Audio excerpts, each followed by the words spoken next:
warahmatullahi wabarakatuh. Yang terhormat Bapak Dr. Muhammad Hartana Iswandi Putra MSI selaku dosen pengampu mata kuliah Ekonomi Makro serta teman-teman yang saya banggakan. Sebelum pemaparan materi dimulai, izinkan kami memperkenalkan diri. Saya Aulia Istiqomah selaku moderator yang akan mengarahkan sesi pemaparan materi pada hari ini.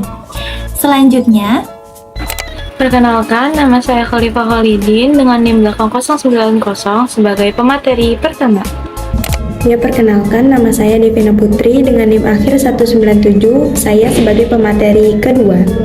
Perkenalkan, nama saya Najwa Mutia Destiani dengan NIM akhir 083. Perkenalkan, nama saya Fadil Fadil dengan NIM belakang 209. selanjutnya sesi pemaparan materi kepada para pemateri kami persilakan. Terdapat dua pertanyaan penting tentang bagaimana cara terbaik untuk mempelajari perubahan penduduk.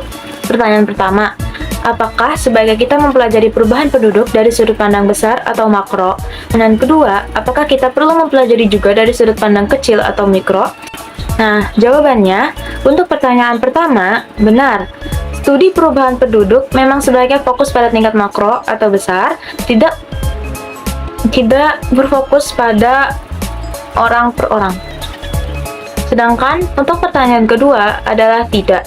Hal-hal kecil tentang individu tidak harus jadi fokus utama dalam studi demografi.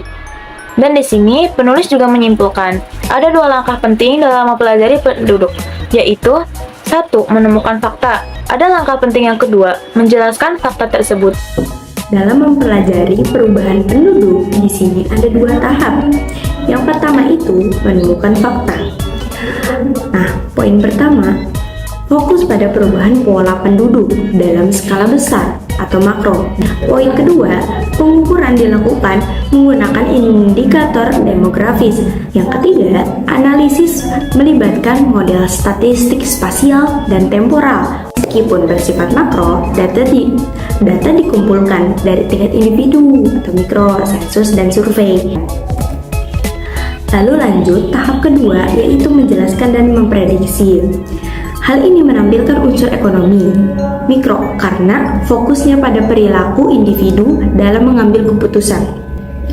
Keputusan ini dipengaruhi oleh faktor personal, sosial, dan ekonomi yang spesifik bagi tiap individu atau rumah tangga. Dalam pandangan penulis, dua tahap dalam mempelajari perubahan penduduk tadi, yaitu menemukan fakta dan menjelaskan penyebabnya, sama-sama penting dan sah sebagai bagian dari penelitian demografi.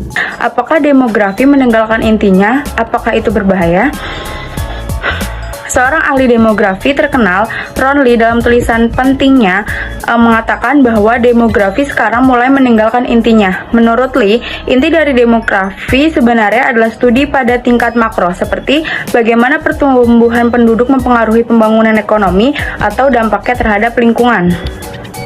Nah, sementara itu, demografi sekarang lebih banyak fokus ke tingkat mikro, yaitu perilaku individu, misalnya seseorang menikah, punya anak, pindah, dan sebagainya.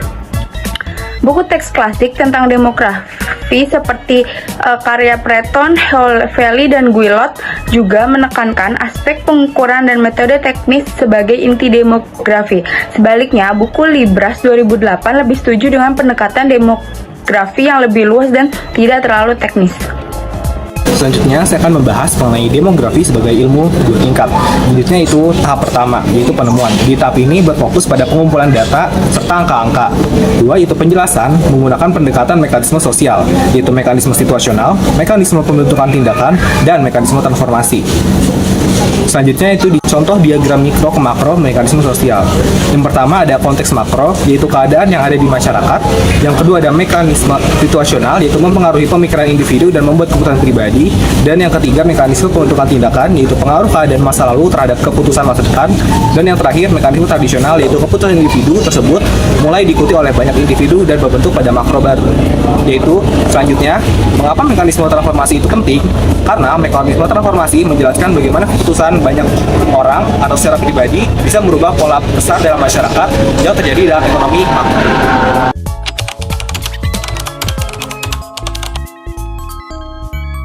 sekian dari kami. Terima kasih telah menyaksikan hingga akhir video. Wallahumma waffiq ila aqwamit thoriq. Wassalamualaikum warahmatullahi wabarakatuh.